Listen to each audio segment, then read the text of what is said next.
Kərbalada imamların yası var, bu milletin Həzrəti Abbası var.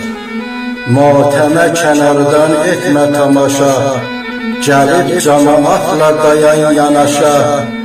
Ağla Hüseynə, ağla vur başa, Kərbalada imamların yası var, bu milletin Həzrəti Abbası var.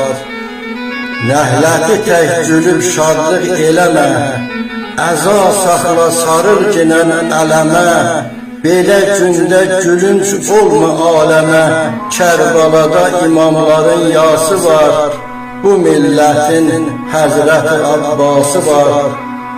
İmama düşmənsən evində otur, İstəsən özünü günaha batır, vicdanı zədəli əxlaqı qotur.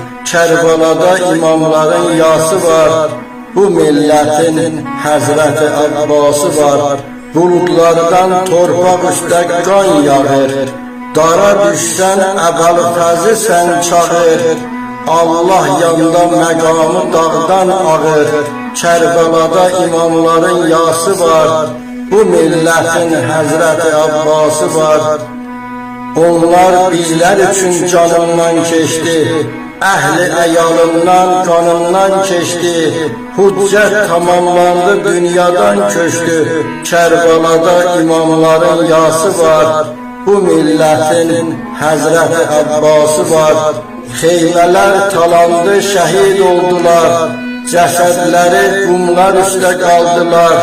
Başlarını nizələrə saldılar, Kərbalada imamların yası var, bu milletin Həzrəti Abbası var. Ağam Hüseyn qumlar üstə yaralı, Əbəlfəzi düşüb ondan aralı. Xanım Zeynəb olub baxdı qaralı, Kərbalada imamların yası var, bu milletin Həzrəti Abbası var.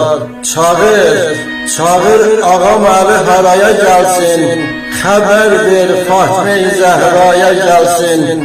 Peyğəmbər şam tutub nəvaya gəlsin, görsünlər kim qalıb əhli əyaldan. Hüseynin başını kəsiblər daldan, Əbəlfəz olubdur hər iki qoldan. Kərbalada imamların yası var, bu milletin Həzrəti Abbası var. Titrətdi aləmi Kərbala yası, Allah qiyamətə qoymaz qisası.